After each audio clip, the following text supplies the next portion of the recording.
ಬಸವರಾಜ್ ಅವರು ತಮ್ಮ ಕರ್ತವ್ಯವನ್ನು ಶಿವನ ಪೂಜೆಯೆಂದೇ ಭಾವಿಸುತ್ತಿದ್ದರು.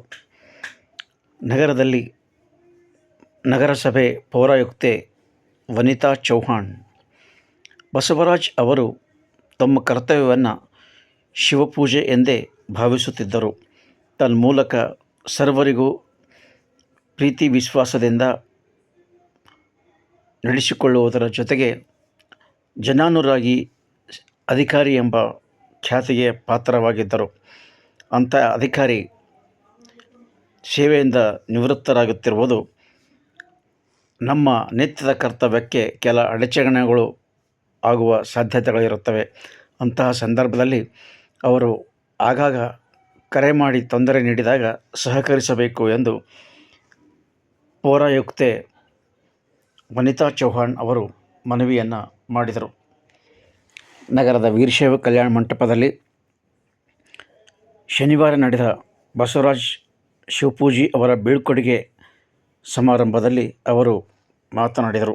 ಈ ಸಂದರ್ಭದಲ್ಲಿ ಪೌರ ಸೇವಾ ನೌಕರರ ಸಂಘದ ಜಿಲ್ಲಾ ಅಧ್ಯಕ್ಷ ಸಯೀದ್ ಖಾನ್, ಪ್ರಮುಖರಾದ ಈಶ್ವರ್ ತೆಲಂಗ್ ಸೇರಿದಂತೆ ಶಿವಕುಮಾರ್ ಗೌಡನ್ಗುರು ಒಳಗೊಂಡು ಇನ್ನೂ ಅನೇಕ ಜನ ಪ್ರಮುಖರು ಹಾಜರಿದ್ದರು. ಬಸವರಾಜ್ ಸರ್ ಅವರು ಇವತ್ತು ಭಾಳ ಹೆಮ್ಮೆಲಿಂದ ಹೇಳ್ಕೊತೀನಿ, ನನ್ನ ಭಾಳಷ್ಟು ಗೈಡ್ ಮಾಡಿದ್ದಾರೆ. ಏನೇ ಇದ್ದನು ಕೂಡ ಅವರು ನನ್ನ ಜೊತೆಯಲ್ಲಿ ಕಟ್ಕೊಂಡು ಹೋಗ್ತಿದ್ದೆ. ನನ್ನ ಜೊತೆಯಲ್ಲಿ ಅಲ್ಲೇ ನನ್ನ ಸ್ಟಾಪಲ್ಲೇ ನನ್ನ ರೂಮಲ್ಲೇ ಕೂಡಿಸ್ಕೊಂಡು ಕೊಡ್ತಿದ್ದೆ. ಸರ್ ಇದು ಹೆಂಗ್ರಿ, ಇದು ಹೆಂಗ್ರಿ, ಹೆಂಗೆ ಬರಿಬೇಕ್ರಿ ಮೇಡಮ್, ನೀವೆಲ್ಲ ಕಾಲೇಜಲ್ಲಿ ಓದಂಗೆ ಇದು ಇಲ್ಲರಿ, ಇದು ಮುನ್ಸಿಪಾಲ್ಟಿ ಭಾಳ ಟಫ್ ಇದೆ ಅಂದರೆ ಇಂಥ ಇಷ್ಟು ವರ್ಷ ಕಳೆದಿದ್ದಾರೆ ಅಂದ್ರೆ ವಿಷಯ ಅಂತ ಹೇಳ್ಕೊತೀನಿ ನಾನು. ಸರ್ ನೀವು ಇಷ್ಟು ವರ್ಷ ಕಳೆದಿದ್ದ ಬಟ್ ನಾವು ಕಳೆಯಲ್ಲ. ಆಗಿನ ಕಾಲ 60 ವರ್ಷ 100 ವರ್ಷ ಬದುಕ್ತಿದ್ರು, ಈಗ ಯಾರು ಬದುಕ್ತಾ ಇಲ್ಲ ಅಲ್ಲಿ ತನಕ. ಬಟ್ ಆದರೂ ನಮ್ಮ ಸರ್ ಅವರಿಗೆ ಒಳ್ಳೆ ಗುಣ ಇದೆ, ಒಳ್ಳೆ ಎಲ್ಲರಿಗೆ ಹೆಲ್ಪಿಂಗ್ ನೇಚರ್ ಇದೆ, ಎಲ್ಲರಿಗೂ ಕಲಿಸ್ಕೊಡ್ತಾರೆ. ಎಲ್ಲರಿಗೆ ಆ ಥರ ಅಂತಂದರೆ ಹಿಂದೆ ಮುಂದೆ ಏನೂ ಯೋಚನೆ ಮಾಡಲ್ಲೇ ಅವರೆಲ್ಲರಿಗೆ ಹೆಲ್ಪ್ ಮಾಡ್ತಾ ಇರ್ತಾರೆ. ಭಾವನೆಗಳನ್ನು ಎಲ್ಲರಿಗೆ ಕಲಿಸ್ಕೊಡೋ ಅಂಥ ಭಾವನೆ ಇದೆ ದೇವರವರಿಗೆ. ಮತ್ತು ಇನ್ನಷ್ಟು 60 ವರ್ಷ ಇರ್ತೀನಿ ಸರ್, ಇನ್ನು 40 ಇಯರ್ಸ್ ಇದೆ ರೀ ನಿಮಗೆ ಅಂತ.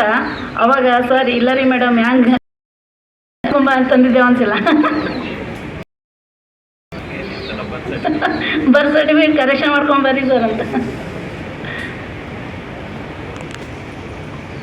ದೇವ್ರಿಗೆ 60 ವರ್ಷ ಅಂತೂ ಕಳೆದಿದ್ದಾರೆ, ಇನ್ನು 40 ವರ್ಷ 100 ಇಯರ್ಸ್ ಸೆಂಚುರಿ ಆಗಲಿ ಅಂತ ನಾನು ಆ ದೇವ್ರ ಹತ್ರ ಬೇಡ್ಕೊತಿರ್ತೀನಿ.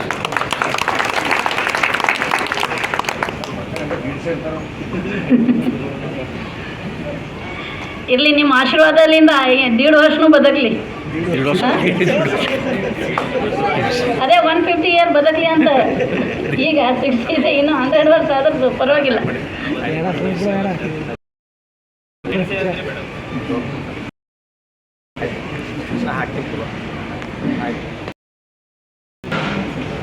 ಏನು ಹೇಳ್ತಾ ಇದ್ರು ಸರ್, ನೋಡ್ಕೋತಿದ್ರು. ಏನಿದ್ದನು ರಾತ್ರಿ 12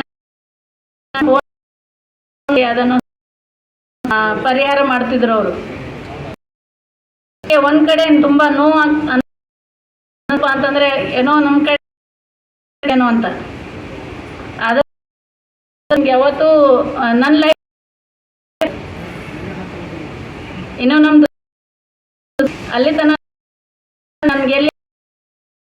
ನನಗೆಲ್ಲಿ ನಿಮ್ದು ಅವಶ್ಯಕತೆ ಇರುತ್ತೆ ಅಲ್ಲಿ ನಾ ಯಾವಾಗ ಭೀ ನಿಮಗೆ ಕಾಲ್ ಮಾಡಿ ರೆಸ್ಪಾನ್ಸ್ ಮಾಡಿ ಸರ್, ಅಷ್ಟೇ. ಗೊತ್ತಿದೆ ನಾವು ಎಷ್ಟು ಕಷ್ಟ ಆದರೂ ಜನ ನಮಗೆಲ್ಲ ಇನ್ನು ಕೆಲಸನೇ ಮಾಡಿಲ್ಲ.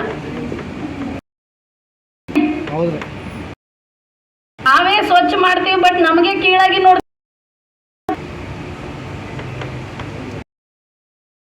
ಹೌದಿಲ್ರಿ? ನಮ್ಮ ಮನೆ ಅವ್ರ ಮನೆಯಲ್ಲಿ ಕೂಡ ಅಷ್ಟು ನಾವು ಅವರೆಲ್ಲ ಇಲ್ಲಿ ಕ್ಲೀನ್ ಇಲ್ಲ, ನೀರಾಯ್ತು ಎಲ್ಲ ನಮ್ಮ ಎಷ್ಟು ಮಾಡಿದ್ರು ಕೋಆಪರೇಟ್ ಬೇಕಲ್ಲ ರೀ ಸರ್. ನಮ್ಮ ಸರ್ ಇಷ್ಟು 35 ವರ್ಷ ಹ್ಯಾಂಗೆ ಕಳೆದಿರಿ ಸರ್ ಅಂತ ಒಂದೊಂದ್ಸಲ ಯೋಚನೆ ಮಾಡ್ತೀವಿ ಮನೆಯಲ್ಲಿ ಕೂತ್ಕೊಂಡು. ಕಲಿಬೇಕು ಸರ್ ನಿಮ್ದು.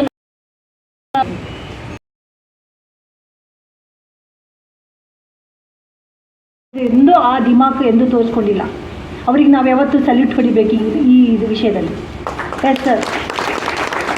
ಯಾಕಂದ್ರೆ ಅದೆಲ್ಲ ಕೆಲವೊಬ್ರಿಗೆ ಇರ್ತದೆ, ಅದೆಲ್ಲ ನಾನು ಪೌರಾಯುಕ್ತರಾಗಿ ಬಂದೀನಿ, ನನ್ನ ಮುಖ್ಯ ಅಂಥ ದಿಮಾಕು ಯಾವತ್ತೂ ತೋರಿಸಿಲ್ಲ.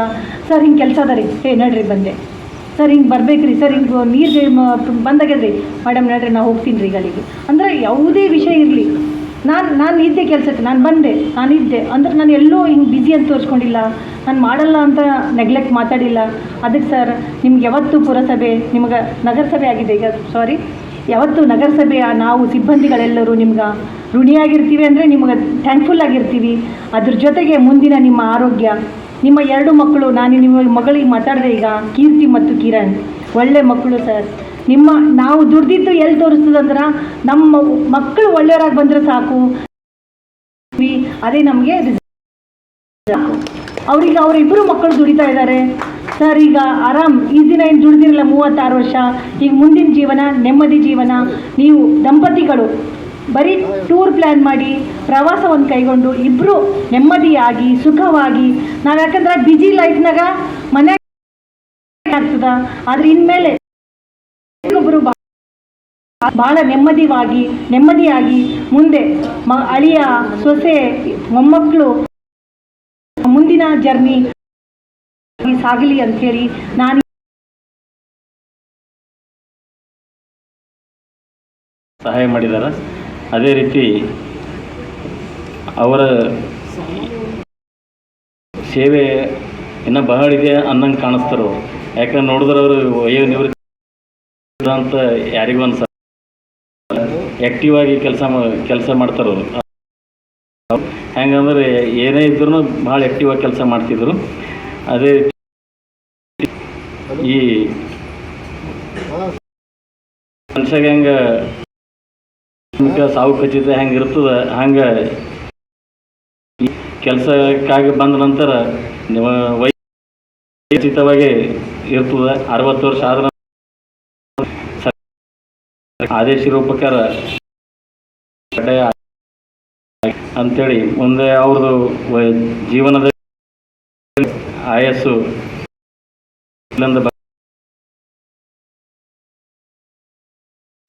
ನಮ್ಮ ಕ್ವಾರ್ಟರ್ಸ್ನಲ್ಲಿ ಹಿಂಗೆ ನೀರು ಇಲ್ರಿ ಅಂತಂತಂದರೆ ತಕ್ಷಣ ಬರೋರು ಸಲೀಮಾಗಿ ಕರ್ಕೊಂಡು ಬರೋದು, ಅಥವಾ ಯಾರಾದರೂ ಅವರಿಗೆ ಪ್ಲಂಬರ್ ಅವ್ರಿಗೆ ಕರ್ಕೊಂಡು ಬರೋದು, ಕೆಲಸ ಮಾಡೋದು. ಅಲ್ಲದೆ ಕೆಲವೊಂದು ಸಂದರ್ಭದಲ್ಲಿ ಇವೆಲ್ಲ ದಾರ ಅಥವಾ ರೇಡ್ ಮಾಡಬೇಕಾದ್ರೆ ಪಟ್ನೆ ಸರ್ ನಾನೇ ಬರ್ತೀನಿ ರೀ ಅಂಥೇಳಿ ಯಾವುದೇ ಒಂದು ರೇಡ್ ಮಾಡಬೇಕು ಯಾವ ಅಂಗಡಿಗಳ ಮೇಲೆ ಅವು ದಾರದ ಬಗ್ಗೆ ಆ ಸಂದರ್ಭದಲ್ಲಿ ನಾವು ಸುಮಾರು ಒಂದು 2-3 ದಿವಸ ಅದನ್ನೇ ತಿರುಗಾಡಿದ್ದೀವಿ. ಸಿಟಿನಲ್ಲಿದ್ದಂಥವು ದಾರಗಳು, ನೈಲಾನ್ ದಾರಗಳು, ಪತಂಗ ಹಾರಿಸುವಂಥ ಬ್ಯಾನರ್ ದಾರಗಳ ಬಗ್ಗೆ ಭಾಳಷ್ಟು ನಾವು ಅಂಗಡಿಗಳಿಗೆ ಯಾವಾಗಲೂ ಅವ್ರ ಕೆಲಸದಲ್ಲಿ ಬೇಜಾರು ಮಾಡ್ಕೊಳ್ಳೋ ಅಂಥದ್ದು ಏನು ಹೇಳಿದ್ರು ನಕ್ಕೋದು ಬಂದ್ಬಿಡೋರು. ಅಂಥ ಸ್ವಭಾವದ ಒಬ್ಬ ಅಧಿಕಾರಿ ನಮ್ಮ ಈ ಹುಮನಾಬಾದ್ ಪುರಸಭೆಯಿಂದ ನಿವೃತ್ತಿ ಹೊಂದ್ತಾ ಇದ್ದಾರೆ. ಅದು ನಮಗೆ ನಮ್ಮ ಸರ್ವಿಸಿಗೆ ಹಾನಿ ಅಲ್ಲದೆ ಅವರಿಗೂ ಖುಷಿ ತರುವಂಥದ್ದು. 30 ವರ್ಷಗಳ ಕಾಲ ನಿರಂತರ ಸೇವೆ ಮಾಡಿ ಇವತ್ತು ವಯೋನಿವೃತ್ತಿ ಹೊಂದ್ತಾ ಇದ್ದಾರೆ. ಅವರ ವಯೋನಿವೃತ್ತಿ ಜೀವನ ಸುಖಕರವಾಗಲಿ, ಆರೋಗ್ಯಕರವಾಗಲಿ. ಅವರ ಕುಟುಂಬದ ಜೊತೆ ಅವರು ಸಮಯ ಕೊಡಲಿಕ್ಕಿಲ್ಲ, ಇವಾಗಾದರೂ ಸಮಯ ಕೊಡಲಿ ಅಂತ ಹೇಳ್ತಾ ನನಗೆ ಈ ಸಭೆಯನ್ನು ಉದ್ದೇಶಿಸಿ ಮಾತಾಡಲಿಕ್ಕೆ ಅನುವು ಮಾಡಿಕೊಟ್ಟಿದ್ದಕ್ಕೆ. ಹುದ್ದೆಯಲ್ಲಿ ಕೆಲಸ ಮಾಡಬೇಕಾಯ್ತು ಅಂದರೆ ಅದು ಬಹಳ ಕಷ್ಟಕರವಾದಂಥ ವಿಷಯ. ಆದಾಗ್ಯೂ ಸಹಿತ ಮಾನವನಾಗಿದ್ದ ಮೇಲೆ ನಾವು ಯಾವುದೇ ಹುದ್ದೆಯಲ್ಲಿರಲಿ, ಯಾವುದೇ ಕರ್ತವ್ಯದಲ್ಲಿರಲಿ ಅದನ್ನು ನಿಷ್ಠೆಯಿಂದ ಪೂರೈಸುವುದು ಅದು ನಮ್ಮ ಕರ್ತವ್ಯ ಅಂದ್ಕೊಂಡು, ಅದು ನಮ್ಮ ಧರ್ಮ ಅಂದ್ಕೊಂಡು ಪಾಲನೆ ಮಾಡಿದಂಥ ಬಸವರಾಜ್ ಶಿವಪೂಜೆ ಅವರಿಗೆ ನಾನು ಅನಂತ ಕೃತಜ್ಞತೆಗಳನ್ನು ಸಲ್ಲಿಸ್ತೇನೆ. ಹಾಗೂ ಈ ವಿಷಯದಲ್ಲಿ ಅವರು ಮಾದರಿಯನ್ನಾಗಿ ಪರಿಗಣಿಸುತ್ತಾ ನಾವೆಲ್ಲರೂ ಈ ಒಂದು ಮಾರ್ಗದಲ್ಲಿ ನಡೀಲಿಕ್ಕೆ ನಾನು ಒಂದು ಕರೆಯನ್ನು ಕೊಡ್ತೇನೆ. ಅವರ ಈ ಒಂದು ಕೆಲಸದಲ್ಲಿ ಅವರಿಗೆ ಎಲ್ಲರೂ ನೀವೆಲ್ಲ ಸಹಕಾರ ನೀಡಿದ್ದೀರಿ. ಅವರು ಸಹಿತ ತಾವು ಇಷ್ಟು ಅನುಭವಿಗಳಾಗಿ ಪೌರಾಯುಕ್ತರಾಗಿ ಕೆಲಸ ನಿರ್ವಹಿಸೋದಲ್ಲದೆ ಅನೇಕ ಪುರಸಭೆಗಳಲ್ಲಿ, ನಗರಸಭೆಗಳಲ್ಲಿ ಅವರು ಕೆಲಸವನ್ನು, ತಮ್ಮ ಅನುಭವವನ್ನು ಪಡೆದುಕೊಂಡು ಈ ಪುರಸಭೆಯಲ್ಲಿ, ನಗರಸಭೆಯಲ್ಲಿ ಕೆಲಸ ನಿರ್ವಹಿಸಿರುತ್ತಾರೆ. ಅದನ್ನೆಲ್ಲರನ್ನೂ ತಮ್ಮ ಒಂದು ಅನುಭವವನ್ನು ನಮಗೆ ದಾರಿ ಎರೆದು ಕೊಟ್ಟಿರ್ತಾರೆ. ಅದೇ ರೀತಿಯಾಗಿ ಕೆಲಸ ನಿರ್ವಹಿಸುವ ಸಂದರ್ಭದಲ್ಲಿ ಒತ್ತಡಗಳಿದ್ರು, ಏನೇ ಇದ್ರೂ ಸಹಿತ ಯಾವಾಗಲೂ ನಗುಮುಖದಲ್ಲಿನೇ ಅವರು ಕೆಲಸ ನಿರ್ವಹಿಸ್ಕೊಂಡು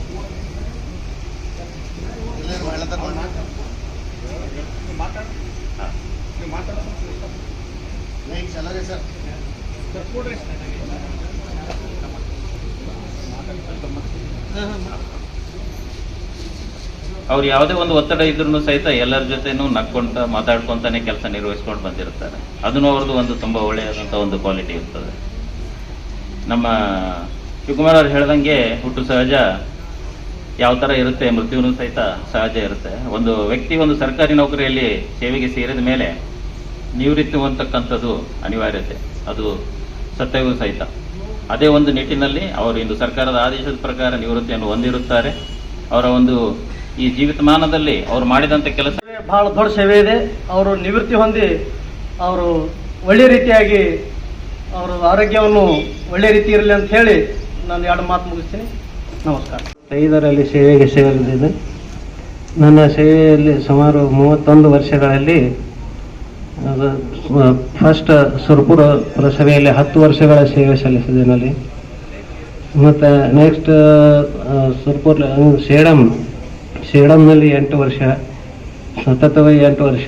ಆಮೇಲೆ ಶಾಬಾದ್ 2 ವರ್ಷ, ಆಮೇಲೆ ವಾಡಿ 2 ವರ್ಷ, ಜವರ್ಗಿ 2.5 ವರ್ಷ, ಹಾಗೂ ನಗರಸಭೆ ಶಹಾಪುರ್ ಪೌರಾಯುಕ್ತರಾಗಿ ಅಲ್ಲಿ 3 ವರ್ಷ ಸೇವೆ ಸಲ್ಲಿಸಿದ್ದೇವೆ. ಅನಂತರ ರಾಯಚೂರು ನಗರಸಭೆಯಲ್ಲಿ 1 ವರ್ಷ ಸೇವೆ ಸಲ್ಲಿಸಿ ಪುನಃ ಗುಲ್ಬರ್ಗ ಜಿಲ್ಲೆ ವರ್ಗಾವಣೆಗೆ ಅಫ್ಜಲ್ಪುರ್ ಪುರಸಭೆಯಲ್ಲಿ 2 ವರ್ಷಗಳ ಸೇವೆ ಸಲ್ಲಿಸಿದ ನಂತರ ಈ ನನ್ನ ಹುಟ್ಟೂರಾದಂಥ ಹುಮ್ನಾಬಾದ್ ಶ್ರೀ ವೀರಭದ್ರೇಶ್ವರ ಈ ಊರಿನ ಒಂದು ಗ್ರಾಮ ದೇವತೆ ಅಂತ ವೀರಭದ್ರೇಶ್ವರ ಒಂದು ಆಶೀರ್ವಾದದಿಂದ ಹಾಗೂ ಇಲ್ಲಿನ ಗಣ್ಯರ ಹಾಗೂ ಒಂದು ಇದರಿಂದ ಆಶೀರ್ವಾದದಿಂದ ನನಗೆ ಹುಮ್ನಾಬಾದ್ ಸ್ವಂತ ಸ್ಥಳಕ್ಕೆ ವರ್ಗಾವಣೆ ಆಗಿದ್ದು ನನ್ನ ಭಾಗ್ಯ. ಹಾಗೂ ನಾನು ಇಲ್ಲಿ ಸೇವೆ ಸಲ್ಲಿಸಿದ್ದು ನನಗೆ ಬಹಳ ಸಂತೋಷ ಅನ್ನಿಸ್ತಾ ಇದೆ. ನಮ್ಮೂರಲ್ಲಿ ನಾನು ಎಲ್ಲ ಒಳ್ಳೆ ಚೆನ್ನಾಗಿ ದುಡಿಬೇಕಂತೇಳಿ ನಾನು 24 ಗಂಟೆಲೂ ಸದಾ ನಾನು ಯಾವಾಗ ಚುರುಕಾಗಿ ನಾನು ಕೆಲಸ ಮಾಡಿದ್ದೇನೆ. ಹಾಗೂ ನನಗೆ 27 ಸದಸ್ಯರು ನನಗೆ ಬಹಳ ಸಹಕಾರ ಕೊಟ್ಟಿದ್ದಾರೆ. ಅವರಿಗೆ ಈಗ ಯಾವುದೋ ಒಂದು ನಮ್ಗೆ ತೊಂದರೆ ಮಾಡದಲ್ಲಿ ಬಹಳಷ್ಟು ಸಹಕಾರ ನೀಡಿದ್ದಾರೆ ಮತ್ತು ನನ್ನಿಂದ ಕೆಲಸನ ಮಾಡಿಕೊಂಡಿದ್ದಾರೆ. ಹೀಗಾಗಿ ಅವರಿಗೆ ಅನಂತ ಧನ್ಯವಾದಗಳನ್ನು ಈ ಸಂದರ್ಭದಲ್ಲಿ ತಿಳಿಸ್ತೀನಿ. ನಮ್ಮ ಸಿಬ್ಬಂದಿ ವರ್ಗದವರು ಕೂಡ ಬಹಳ ಸಪೋರ್ಟ್ ಮಾಡಿದ್ದಾರೆ ನನಗೆ. ಇದು ನಮ್ಮ ಪುರಸಭೆ ಅಂದ್ರೆ ಒಂದು ಕುಟುಂಬ ಇದ್ದ ಹಾಗೆ. ಕುಟುಂಬ ಅಂದರೆ ನಾವೆಲ್ಲರೂ ಒಂದು ಒಗ್ಗಟ್ಟಿದ್ದಾಗ ನಾವು ಏನದ ಪಟ್ಟಣದ ಅಭಿವೃದ್ಧಿ ನಾವು ನಿರ್ವಹಿಸ್ಬೋದು. ಇವತ್ತು ಎಲ್ಲರ ಸಹಕಾರ, ನಾವು ಒಬ್ಬನೇ ಮಾಡ್ತೀನಿ, ನಾವು ಮುಖ್ಯಾಧಿಕಾರಿಗಳು ಒಬ್ಬರೇ ಮಾಡ್ತೀವಿ ಅಂತಂದ್ರೆ ಸಾಧ್ಯ ಇಲ್ಲ. ಅದಕ್ಕೆ ಸಹಕಾರ ನೀಡಿದರೆ, ಎಲ್ಲರೂ ಸಹಕಾರ ಇದ್ದಿದ್ರೆ ಮಾತ್ರ ಪಟ್ಟಣದ ಅಭಿವೃದ್ಧಿ ಮಾಡಲು ಸಾಧ್ಯ. ಜನರಿಗೆ ಬೇಕಾದಂಥ ಮೂಲ ಸೌಕರ್ಯಗಳನ್ನ, ವಿದ್ಯುತ್ತಾಗಲಿ, ದಾರಿ ದೀಪಗಳಾಗಲಿ, ಮತ್ತು ನೀರು ಸರಬರಾಜಾಗಲಿ, ಶುದ್ಧ ಕುಡಿಯುವ ನೀರು ಮತ್ತು ಪರಿಸರ ವಾತಾವರಣ, ಒಂದು ಶುದ್ಧ ಗಾಳಿ, ಶುದ್ಧ ಬೆಳಕು ನಮ್ಮ ಪಟ್ಟಣದ ನಾಗರಿಕರಿಗೆ ಸಿಕ್ಕಿದ್ರೆ ಮಾತ್ರ ಅವರು ಆರೋಗ್ಯವಂತರಾಗಿರ್ತಾರೆ. ಯಾಕೆ ಆರೋಗ್ಯವಾಗಿರ್ತಾರೆ? ನಾವು ಹೊಲಸಿದಾಗ ಏನಾಗ್ತದೆ, ನಮಗೆ ಸ್ಮೆಲ್ ಬಂದು ನಮ್ಮ ಆರೋಗ್ಯವನ್ನು ಕೆಡ್ತದೆ, ಮೆಂಟಲಿ ಸ್ಟ್ರೆಸ್ ಆಗುತ್ತೆ.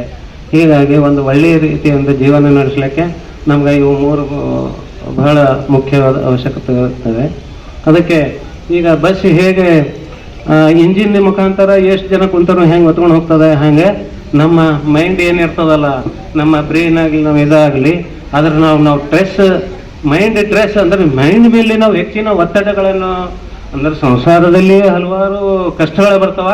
ಅವು ನಾವು ನಮ್ಮಲ್ಲಿ ಈಗ ಸೈನಿಕರು ಹೆಂಗೆ ಯುದ್ಧಕ್ಕೆ ಬರ್ತಾರ ಆ ಥರ ನಮ್ಮ ಯೋಚನೆಗಳ ಮೇಲೆ ಒತ್ತಡ ಬಂದಾಗ ಮನುಷ್ಯ ಮೆಂಟಲ್ ಸ್ಟ್ರೆಸ್ ಆಗಿ ಆರೋಗ್ಯವನ್ನೇ ಕೆಟ್ಟು ಬರ್ತದೆ. ಇಂಜಿನು ಕೆಟ್ಟಿದ ಹಾಗೆ, ಬಸ್ಸಿನ ಇಂಜಿನ್ ಕೆಟ್ಟು ಬಂದ್ರೆ ಸ್ಟಾಪ್ ಆಗಿಬಿಡ್ತೈತಿ. ಹಾಗೆ ನಮ್ಮ ಮೆಂಟಲಿ ನಾವು ಹೆಲ್ದಿ ಇರಬೇಕು. ಸಂಸಾರ ಅನೇಕ ಕಷ್ಟ ಬರ್ತಾವ, ಸಮಾಧಾನವಾಗಿ ಎದುರಿಸಬೇಕು. ಚಿಂತೆ ಮಾಡೋದು ಏನು ಮಾಡಬಾರ್ದು, ಸಮಾಧಾನವಾಗಿ ನಾವು ಅದನ್ನು ಮಾಡಿದರೆ ನಾವು ಅದನ್ನು ಸಕ್ಸಸ್ ಆಗ್ತೀವಿ. ಸುಮಾರು ನನ್ನ 30 ವರ್ಷಗಳಲ್ಲಿ ಅನೇಕ ಘಟನೆಗಳು ನಡೆದಿದ್ದಾವೆ. ಸಾಕಷ್ಟು ಕೇಸ್ಗಳಾಗಿದ್ದಾವೆ, ಸಾಕಷ್ಟು ಇದಾಗಿದ್ದಾವೆ, ಜಗಳಗಳಾಗಿದ್ದಾವೆ. ಅನ್ನೋಕ್ಕೆ ಮೊದಲೆಲ್ಲ ನಮಗೆ ಏನು ಇನ್ಸ್ಪೆಕ್ಟರ್ಗೆ ಏನು ಪವರ್ಸ್ ಇತ್ತು ಅಂದರೆ ಕಟ್ಟೆಡ್ ಪರ್ಮಿಷನ್ ಕೊಡೋದಿತ್ತು. ಆ ಸಂದರ್ಭದಲ್ಲಿ ಯಾರು ನಮ್ಮ ಮನೆ ಕಡೆ ಬಾಗಿಲು ಬಿಟ್ಟಿದ್ದಾರೆ, ನಮ್ಮ ಮನೆ ಕಡೆ ಕಿಟಕಿ ಬಿಟ್ಟಿದ್ದಾರೆ, ನಮ್ಮ ಕಡೆ ಚರಂಡಿ ಬಿಟ್ಟಿದ್ದಾರೆ ಅಂತ ಅನೇಕ ಇವು ಎಲ್ಲನೂ ಜಗಳಗಳನ್ನು ಆಡಿ ಮನೆಗೆ ಬರ್ತಿದ್ದು. ಅಂಥ ಸಮಯದಲ್ಲಿ ನಾವು ಮತ್ತು ಪೊಲೀಸ್ ಇಲಾಖೆ ಸಹಕಾರದಿಂದ ಬಹಳಷ್ಟು ಇಂಥ ಕೇಸ್ಗಳನ್ನು ಅಲ್ಲಿಂದಲೇ ಸಮಾಧಾನ ಮಾಡಿ ಜನರನ್ನು ಅದನ್ನು ನಾವು ಕ್ಲಿಯರ್ ಮಾಡ್ಕೊತಾ ಇಲ್ಲಿವರೆಗೂ ಒಂದು ತಾಳ್ಮೆಯಿಂದ ಹಾಗೂ ಜನರ ಸಹಕಾರ, ಇದು ಎಲ್ಲ ಸಹಕಾರ ಇದ್ದರೆ ಮತ್ತೆ ಎಲ್ಲ ಇದಾಗ್ತದೆ. ಅದಕ್ಕೆ ಎಲ್ಲ ಸಹಕಾರದಿಂದ ನಾವು ಒಳ್ಳೆಯ ಒಂದು ನಾನು ಡ್ಯೂಟಿ ಇವತ್ತು ಇದಾಗಿದ್ದೇನೆ, ಸಕ್ಸಸ್ ಆಗಿದ್ದೇವೆ ಇವತ್ತು. ಅದಕ್ಕೆ ನಾವು ದೊಡ್ಡದು ನೀವು ಬಸವಣ್ಣನವರು ಹೇಳಿದರೆ ಕಾಯಕವೇ ಕೈಲಾಸ.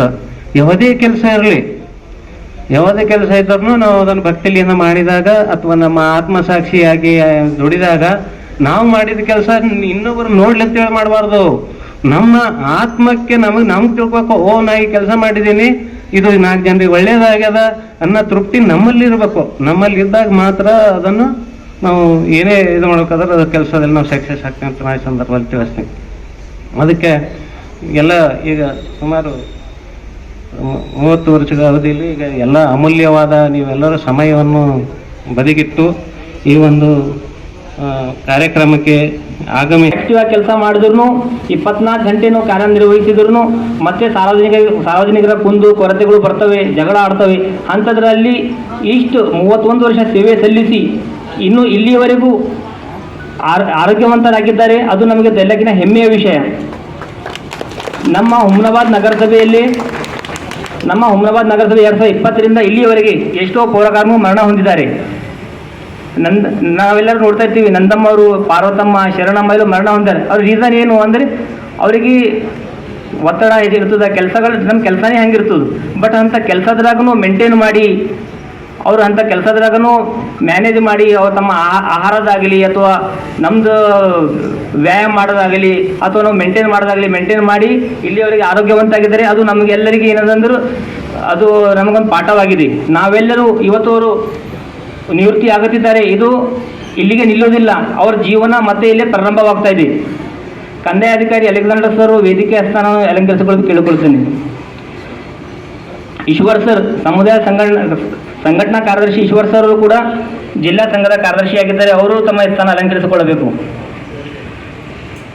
ಬಸವರಾಜ್ ಶಿವಪೂಜಿ ಸರ್ ಅವರು ನಮ್ಮ ನಗರಸಭೆಗೆ ಎಲ್ಲ ಪೌರಕಾರ್ಮಿಗೆ ಟೈಮ್ ವ್ಯಾಲ್ಯೂ ಕೊಡುವಂಥ ಗುಣದಿಂದ ಎಲ್ಲರಿಗೂ ಆದರ್ಶವಾಗಿದ್ದಾರೆ. ಶಿವಪೂಜಿ ಸರ್ ಅವರು ಬಹಳ ಅನುಭವವುಳ್ಳವರಾಗಿದ್ದಾರೆ. ಇವತ್ತು ಅವರು ನಿವೃತ್ತಿ ಆಗುತ್ತಿದ್ದಾರೆ. ಆದರೆ ಜೀವ ಇರುವವರೆಗೂ ಈ ಜಗತ್ತಿನಲ್ಲಿ ನಾವು ಬದುಕುವವರೆಗೂ ಯಾವುದೇ ಒಂದು ನಮಗೆ ಸಜೆಷನ್ ಸಲಹೆ ಬೇಕಾದರೆ ಅವರಿಗೆ ನಾವು ಕೇಳಿಕೊಳ್ಳುತ್ತೇವೆ. ನಾವು ಈ ವೇದಿಕೆ ಮುಖಾಂತರ ಅವರಿಗೆ ಇದು ಮಾಡ್ತೀನಿ. ಅವ್ರದ್ದು ಏನು ಸುಖ ದುಃಖ ಏನಿದ್ರು ನಾವು ನಗರಸಭೆಯವರು ಅಥವಾ ನಮ್ಮೆಲ್ಲ ಎಷ್ಟು ಜನ ಅವ್ರ ಜೊತೆ ಕೆಲಸ ಮಾಡಿದೀವಿ ಎಲ್ಲರೂ ನಿಮ್ಗೆ ಹಮೇಶಾ ತಯಾರಿದ್ದೀವಿ. ನೀವೇನು ಸುಖ ದುಃಖ ಇದ್ರು ನಮಗೆ ಹೇಳ್ರಿ, ನಾವು ರೆಡಿ ಇದ್ದೀವಿ. ಇಲ್ಲಿಗೆ ಇದು ಮುಕ್ತಾಯವಲ್ಲ, ಇದು ನಮ್ಮ ಕೆಲಸ ನಿರ್ವಹಿಸುವುದು ಇಲ್ಲಿಗೆ ಮುಕ್ತವಾಗಿರಬಹುದು. ಆದರೆ ನಮ್ಮ ಬಾಂಧವ್ಯ, ಪ್ರೀತಿ, ಜೀವ ಇರುವವರೆಗೂ ಇರುತ್ತದೆ.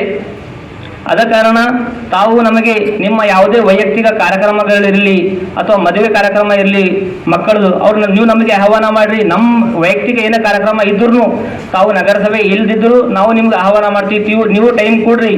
ದೇವರು ಇಷ್ಟು 31 ವರ್ಷ ಸೇವೆ ಸಲ್ಲಿಸಿ ಆರೋಗ್ಯವಂತರಾಗಿದ್ರಿ. ಹಾಗೆ ಮುಂದೆ ದೇವರು ನಿಮಗೆ ಆರೋಗ್ಯ ಆಯುಷ್ಯ ಕೊಟ್ಟು ನಿಮಗೆ ಕಾಪಾಡಲಿ ಎಂದು ದೇವರಲ್ಲಿ ಪ್ರಾರ್ಥಿಸುತ್ತೇನೆ.